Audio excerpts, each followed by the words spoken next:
സ്വന്തം ചോരയെ തിരിച്ചറിയാതെ അവളെ വെറുമൊരു വേലക്കാരിയാക്കി പറ്റാവുന്നത്ര അവളെ വേദനിപ്പിക്കുകയും തരം താഴ്ത്തുകയും പരിഹസിക്കുകയും ഒടുവിൽ ആ വീട്ടിൽ നിന്ന് പുറത്താക്കുകയും ചെയ്ത വൈജയന്തി അവളിപ്പോൾ ഒരു രാജകുമാരിയെ പോലെയാണ് കഴിയുന്നതെന്ന സത്യം മനസ്സിലാക്കുകയാണ്. അതും താൻ ഒരിക്കൽ സ്നേഹിച്ച് ഒരുമിച്ച് ജീവിക്കാൻ ആഗ്രഹിച്ച സ്റ്റാൻലി ജോസഫിന്റെ ഒപ്പം. ഈ തിരിച്ചറിവുകൾ വൈജയന്തിയെ നടുക്കുന്ന ഓർമ്മകളിലേക്കാണ് കൊണ്ടുപോകുന്നത്. പലവിധ ആശയക്കുഴപ്പങ്ങളിലൂടെ വൈജയന്തിയുടെ മനസ്സ് പായുന്നു. സ്റ്റാൻലിയുടെ അടുത്തേക്ക് അലീനയെ എത്തിച്ചത് ബാലചന്ദ്രനാണല്ലോ. അപ്പോൾ താനും സ്റ്റാൻലിയുമായിട്ടുള്ള വർഷങ്ങൾക്ക് മുൻപുള്ള ബന്ധം ബാലചന്ദ്രൻ അറിയുമോ? അതാണോ തന്നോടിപ്പോൾ കാണിക്കുന്ന തീർത്താൽ തീരാത്ത വെറുപ്പിന്റെ കാരണം? ഇതെല്ലാം ആലോചിച്ച് വൈജയന്തി സ്തബ്ധയായി നിൽക്കുകയാണ്. അങ്ങനെ ഒരു കിടിലൻ എപ്പിസോഡാണ് ഇനി വരാൻ വേണ്ടി പോകുന്നത്. അതിൻ്റെ വിശദമായ വിശേഷങ്ങളിലേക്ക് കടക്കാം.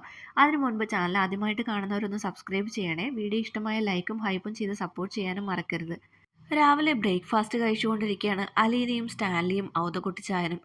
ആ സമയത്ത് അലീനയോട് സ്റ്റാൻലി പറയുന്നുണ്ട്, ബ്രേക്ക്ഫാസ്റ്റ് കഴിച്ചു കഴിഞ്ഞ് നിനക്കുള്ളതിൽ നല്ലൊരു ഡ്രസ്സും എടുത്തിട്ട് എൻ്റെ കൂടെ വരണം, നമുക്ക് ചില സ്ഥലങ്ങളിൽ പോകാനുണ്ടെന്ന്.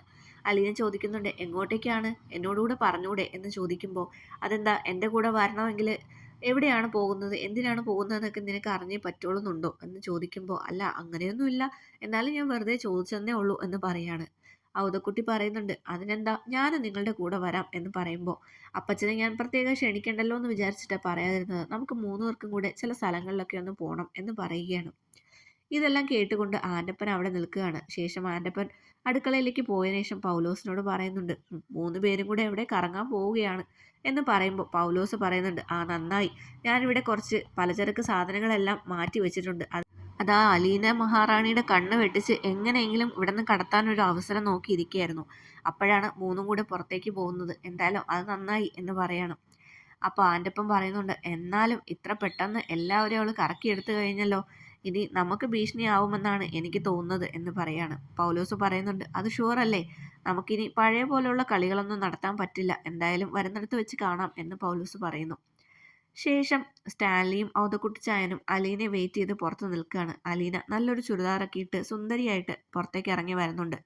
സ്റ്റാൻലി പറയുന്നുണ്ട്, കൊള്ളാം, ഇതുപോലെ വേണം നീ എപ്പോഴും നിൽക്കാൻ, അല്ലാതെ ആ പഴയ കീറി പറഞ്ഞ ചുരിദാറൊന്നും ഇനി ഇടാൻ പാടില്ല കേട്ടല്ലോ എന്ന് ചോദിക്കുകയാണ്. അപ്പോൾ അലീന പറയുന്നുണ്ട്, അത് പഴയതാണെങ്കിലും എനിക്കതിൽ ഒരുപാട് ഓർമ്മകളുണ്ട്, അനാഥാലയത്തിലായിരുന്നപ്പോൾ എന്ന് പറഞ്ഞ് തുടങ്ങുകയാണ്. സ്റ്റാൻലി പറയുന്നുണ്ട്, നിന്നോട് ഞാൻ പലവട്ടം പറഞ്ഞു ആ കാര്യങ്ങളൊക്കെ അങ്ങ് വിട്ടേക്കാൻ, ഇപ്പോൾ നിനക്ക് പുതിയ ജീവിതമാണ്, ഇനി അതിനെപ്പറ്റി മാത്രം ചിന്തിച്ചാൽ മതി എന്ന് പറയുന്നുണ്ട്. അലീന തല കുലുക്കി സമ്മതിക്കുന്നു. അതിനുശേഷം മൂന്ന് പേരും സ്റ്റാൻലിയുടെ കാറിൽ കയറി ടൗണിലേക്ക് പോവുകയാണ്. ആ സമയത്ത് ഔതക്കുട്ടി പറയുന്നുണ്ട്, നമുക്ക് ആദ്യം എന്തെങ്കിലും കഴിക്കാടാ, എന്നും പൗലോസ് വെച്ച് തരുന്നതല്ലേ നീ കഴിച്ചുകൊണ്ടിരിക്കുന്നത്, അവൾക്കും എന്തെങ്കിലും നല്ല ഭക്ഷണം വാങ്ങി കൊടുക്കണ്ടേ എന്നൊക്കെ ചോദിക്കുകയാണ്. ആ സമയത്ത് സ്റ്റാൻലി പറയുന്നുണ്ട്, ആ എന്നാൽ പിന്നെ ആദ്യം നമുക്ക് ഹോട്ടലിലേക്ക് പോകാം എന്ന് പറഞ്ഞ് സ്റ്റാൻലി കാറ് ഒരു 5 സ്റ്റാർ ഹോട്ടലിൻ്റെ ഫ്രണ്ടിൽ തന്നെ കൊണ്ടു ചെന്ന് നിർത്തുകയാണ്. ഈ സമയത്ത് അലീന അമ്പരപ്പോടെ കാറിൽ നിന്ന് ഇറങ്ങുകയാണ്. ഇത്ര വലിയ ഹോട്ടലിലൊക്കെ ആദ്യമായിട്ടാണ് അവൾ വരുന്നത്. അതും കണ്ടിട്ട് സ്റ്റാൻലി പറയുന്നുണ്ട്, എന്താ നീ ഇങ്ങനെ പകച്ചു നോക്കുന്നത്, അല്ല നമുക്ക് ഏതെങ്കിലും തട്ടുകടയിലോ മറ്റോ പോയാൽ പോരായിരുന്നോ എന്ന് ചോദിക്കുമ്പോൾ, തട്ടുകടയിലുള്ള ഫുഡൊന്നും വൃത്തി ഉണ്ടാവില്ല, അത് നിനക്ക് അറിയില്ലേ എന്ന് ചോദിക്കുമ്പോൾ അലീന പറയുന്നുണ്ട്, എന്നാ ആരാ പറഞ്ഞത്, അങ്ങനെയൊന്നുമില്ല, ഏറ്റവും നല്ല ഭക്ഷണം കിട്ടുന്നത് തട്ടുകടയിൽ തന്നെയല്ലേ എന്നൊക്കെ ചോദിക്കുകയാണ്. ഔതക്കുട്ടിച്ചായൻ പറയുന്നുണ്ട്, ഇനി അതിൻ്റെ പേരിൽ ഒരു തർക്കം വേണ്ട, എന്തായാലും തട്ടുകടയിൽ നിന്ന് നമുക്ക് എപ്പോൾ വേണമെങ്കിലും കഴിക്കാമല്ലോ, ഇപ്പോൾ നമുക്ക് ഈ ഹോട്ടലിലേക്ക് പോകാമെന്ന് പറയണം. അവിടെ ചെന്ന് ഫുഡൊക്കെ സ്റ്റാൻലി തന്നെ ഓർഡർ ചെയ്ത് കൊടുക്കുന്നുണ്ട്. എന്നിട്ട് പറയുന്നുണ്ട്, ടേബിൾ മാനേഴ്സ് കീപ്പ് ചെയ്യണം, ഞാൻ വീട്ടിൽ വെച്ച് പറഞ്ഞത് ഓർമ്മയുണ്ടല്ലോ, അത് തന്നെ ഇവിടെയും പാലിക്കണം എന്ന് പറയാണ്. അലീന എല്ലാം തല കുലുക്കി സമ്മതിക്കുന്നുണ്ട്. എന്നിട്ട് വന്ന ഫുഡെല്ലാം ആസ്വദിച്ച് കഴിക്കുന്നുണ്ട്. സ്റ്റാൻലിക്ക് ഇത് കാണുമ്പോൾ ഒരുപാട് മനസ്സ് നിറയുകയാണ് കേട്ടോ. ആ സമയത്ത് അവൾ അനാഥാലയത്തിൻ്റെ ഇല്ലായ്മകളെ പറ്റി പറഞ്ഞതിനെ പറ്റിയെല്ലാം സ്റ്റാൻലി ആലോചിക്കുകയാണ്. താനിവിടെ 5 സ്റ്റാർ ഫുഡ് കഴിച്ച് സുഖലോലുപനായി കഴിഞ്ഞ സമയത്ത് തൻ്റെ മകൾ അവിടെ ഒരു നേരം ഭക്ഷണം പോലും കിട്ടുമോ ഇല്ലയോ എന്നറിയാതെ വിശന്ന് കരഞ്ഞ് കിടന്ന് ഉറങ്ങിയിട്ടുണ്ടാവും എന്നൊക്കെ ആലോചിക്കുകയാണ് ഔതക്കുട്ടി. സ്റ്റാൻലിയുടെ മുഖം മാറുന്ന കണ്ടിട്ട് അവൻ്റെ മനസ്സിൽ എന്തൊക്കെയോ ചിന്തകൾ പോകുന്നുണ്ടെന്ന് മനസ്സിലാക്കിയിട്ട് ആ രംഗം ഒന്ന് തണുപ്പിക്കാൻ വേണ്ടിയിട്ട് ചില തമാശകളൊക്കെ പറയുന്നുണ്ട് കേട്ടോ. അതിനുശേഷം അവർ സന്തോഷത്തോടെ അവിടെ നിന്ന് ഇറങ്ങുകയാണ്. അതിനുശേഷം അവർ പോകുന്നത് ഒരു വലിയ മാളിലേക്കാണ്. അവിടുത്തെ ഏറ്റവും വലിയ തുണിക്കടയിലേക്കാണ് അലീനയും കൊണ്ട് സ്റ്റാൻലി പോകുന്നത്.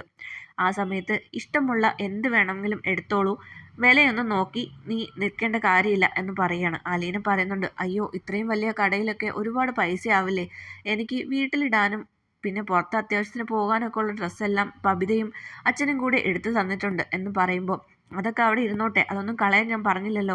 പക്ഷെ നീ എൻ്റെ മകളാണ്, അപ്പോൾ എനിക്ക് ചില കടമകളൊക്കെ നിറവേറ്റേണ്ടതില്ലേ. എനിക്ക് എൻ്റെ മകൾക്ക് ഒരുപാട് ഡ്രസ്സുകൾ എടുത്ത് കൊടുക്കണമെന്നുണ്ട്. അതിന് വേണ്ടിയിട്ടാണ് ഞാൻ നിന്നെ ഇങ്ങോട്ട് കൊണ്ടുവന്നത് എന്ന് പറയാണ്. അവതക്കുട്ടിച്ചായൻ പറയുന്നുണ്ട്, ആ അവൾ പറയുന്നത് നീ കാര്യമാക്കണ്ട, നമുക്ക് പോയി സെലക്ട് ചെയ്യാം എന്ന് പറഞ്ഞിട്ട് അലീനയും കൊണ്ട് അവതക്കുട്ടിച്ചായൻ പോവുകയാണ്. ഈ കാഴ്ചയെല്ലാം കണ്ടുകൊണ്ട് സ്റ്റാൻലി കുറച്ച് ദൂരെ മാറി നിൽക്കുകയാണ് കേട്ടോ. ആ സമയത്ത് അലീന സെയിൽസ് ഗേളിനോട് ഏറ്റവും മീഡിയം ആയിട്ടുള്ള കുറച്ച് ഡ്രസ്സുകളാണ് എടുക്കാൻ വേണ്ടി പറയുന്നത്. അത് കണ്ടുകൊണ്ട് സ്റ്റാൻലി അങ്ങോട്ടേക്ക് വന്നിട്ട്, അതൊക്കെ അവിടെ വെച്ചേക്ക്, ഇതിൽ ഏറ്റവും വില കൂടിയ ഡ്രസ്സുകൾ മാത്രം എടുത്ത് വെച്ചാൽ മതി എന്ന് പറയാണ്.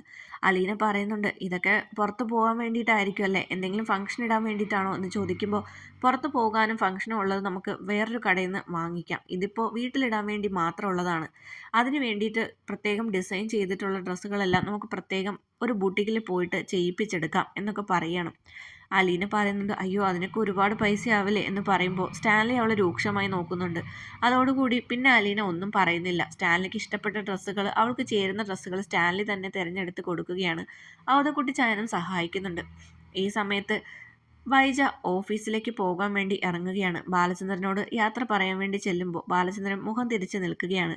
അത് കാണുമ്പോൾ തലേ ദിവസത്തെ ഓർമ്മയുള്ളത് കൊണ്ട് എന്തായാലും ഇനിയും യാത്ര പറഞ്ഞ് നാണം കിടണ്ട എന്ന് വിചാരിച്ചിട്ട് രോഹിത്തിനോട് പറയുന്നുണ്ട്, എന്നെ നീ ആ ജംഗ്ഷനിലേക്ക് കൊണ്ടുവിട് എന്ന് പറയുമ്പോൾ രോഹിത്ത് പറയുന്നുണ്ട്, അയ്യോ അമ്മേ എനിക്ക് കോളേജിലേക്ക് പോകാൻ സമയമായി, എനിക്ക് ഇനി സമയമില്ല എന്ന് പറയുമ്പോൾ വൈജയന്തി ഒറ്റയ്ക്ക് കാർ ഓടിച്ച് അവിടെ നിന്ന് പോവുകയാണ് കേട്ടോ. ആ സമയത്ത് വൈജയന്തിക്ക് ബാങ്കിൽ നിന്ന് കോള് വരുന്നുണ്ട്. വൈജയന്തി 10 മണിക്കാണ് മീറ്റിംഗ്, ഓർമ്മയുണ്ടല്ലോ എന്ന് പറയുമ്പോൾ വൈജയന്തി പറയുന്നുണ്ട്, ആ അതൊക്കെ എനിക്ക് ഓർമ്മയുണ്ട്, ഞാൻ വീട്ടിൽ നിന്ന് പുറപ്പെട്ട് കഴിഞ്ഞു, ആ ഹോട്ടലിൻ്റെ ലൊക്കേഷൻ എനിക്കൊന്ന് ഇട്ട് തന്നാൽ മതി എന്ന് പറയുകയാണ്. ടൗണിലുള്ള ഒരു ഹോട്ടലിൽ വെച്ചിട്ടാണ് എല്ലാ ബാങ്കേഴ്സും തമ്മിലുള്ള ആ ഒരു വലിയ മീറ്റിംഗ് നടക്കുന്നത്. അങ്ങോട്ടേക്കാണ് വൈജയന്തി പോയിക്കൊണ്ടിരിക്കുന്നത്. അതായത് അലീനയും സ്റ്റാൻലിയും ഉള്ള മാളിൽ നിൽക്കുന്നതിൻ്റെ തൊട്ടടുത്ത് തന്നെയാണ് ഈ ഒരു ഹോട്ടലും ഉള്ളത്. അങ്ങോട്ടേക്കാണ് വൈജയന്തി പോകുന്നത്. ആ സമയത്ത് ഡ്രസ്സിൻ്റെ സെലക്ഷൻസ് എല്ലാം കഴിഞ്ഞു. ഇനി നമുക്ക് എന്തെങ്കിലും ഓർണമെൻറ്റ്സ് നോക്കാം, ഇതിന് മാച്ചായിട്ട് നിനക്ക് എന്തെങ്കിലും മേക്കപ്പ് പ്രോഡക്ട്സോ ഓർണമെൻറ്റ്സോ നോക്കണ്ടേ എന്ന് വിചാരിച്ചിട്ട് അടുത്തൊരു കടയിലേക്ക് കൊണ്ടുപോവുകയാണ്. അലീന പറയുന്നുണ്ട്, ഞാൻ അങ്ങനെ മേക്കപ്പ് ഒന്നും ഉപയോഗിക്കാറില്ല എന്ന് പറയുമ്പോൾ, ആ ഇനി അതൊക്കെ മാറ്റണം, സ്റ്റാൻലി ജോസഫിൻ്റെ മകളാണ് നീ എപ്പോഴും സുന്ദരിയായി അണിഞ്ഞൊരുങ്ങി വേണം നിൽക്കാൻ, അല്ലാതെ ഒരു പഴയ വേലക്കാരിയുടെ ലുക്കിലല്ല നിൽക്കേണ്ടത്. ആ ഒരു കറുത്ത മാലയും പഴയ ചുരിദാറും അതൊന്നും എനിക്കിനി ഇഷ്ടമല്ല. പിന്നെ ഹെയർ സ്റ്റൈലിലും വ്യത്യാസം വരുത്താറുണ്ട്. അതിനൊക്കെ ആയിട്ട് ഒരു ഫുൾ മേക്ക് ഓവറിന് വേണ്ടിയിട്ട് തന്നെയാണ് ഞാൻ നിന്നെ ഇങ്ങോട്ടേക്ക് കൊണ്ടുവന്നിരിക്കുന്നതെന്ന് പറഞ്ഞിട്ട് അവിടെയുള്ളൊരു മേക്കപ്പ് സ്റ്റോറിലേക്കൊക്കെ കൊണ്ടുപോവാണ് കേട്ടോ. ഈ സമയത്താണ് വൈജയന്തി ആ മാളിൻ്റെ അടുത്ത് തന്നെ വരുന്നത്.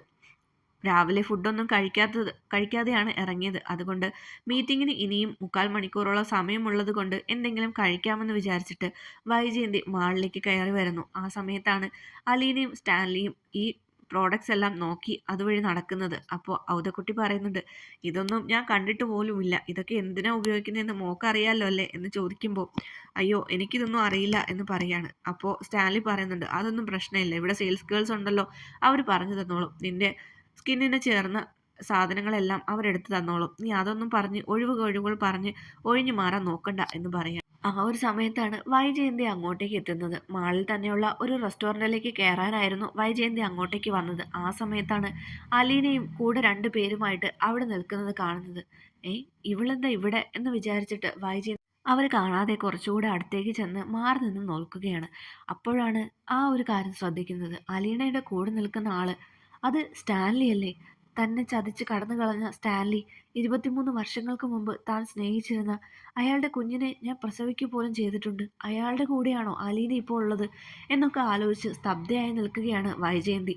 ആ സമയത്ത് വളരെ സ്വാതന്ത്ര്യത്തോടു കൂടി ഓരോ മേക്കപ്പ് പ്രോഡക്ട്സ് ഒക്കെ എടുത്ത് നമ്മുടെ അലീനയുടെ കയ്യിലൊക്കെ കൊടുക്കുകയും അതുപോലെ സെയിൽസ് ഗേളിനെ കൊണ്ട് അതൊക്കെ ഇടിയിപ്പിച്ച് കൊടുക്കുകയൊക്കെ ചെയ്യുകയാണ് കേട്ടോ. കൂടെയുള്ള വയസ്സായ ആളിനെ തിരിച്ചറിയാൻ വൈജയന്തിക്ക് പറ്റുന്നില്ല. ഇവളുടെ കൂടെ ഇയാൾ എന്തിനാ നടക്കുന്നത്? ഇയാളുടെ വീട്ടിലേക്കാണോ ഇവള് മാറിയത്?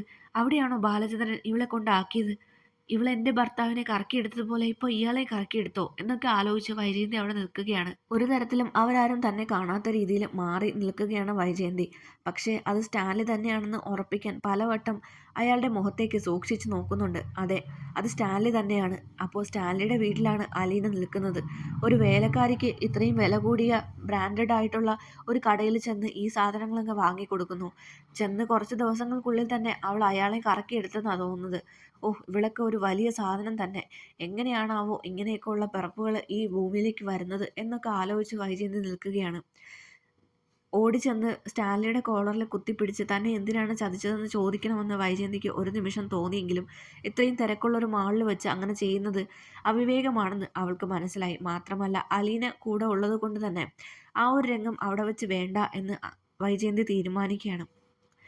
എന്തായാലും അതിനുശേഷം വൈജയന്തിക്ക് ഒരു മനസ്സമാധാനം ഉണ്ടായിരുന്നില്ല. ബാങ്കിൽ നിന്ന് കോള് വന്നുകൊണ്ടിരിക്കുകയാണ്.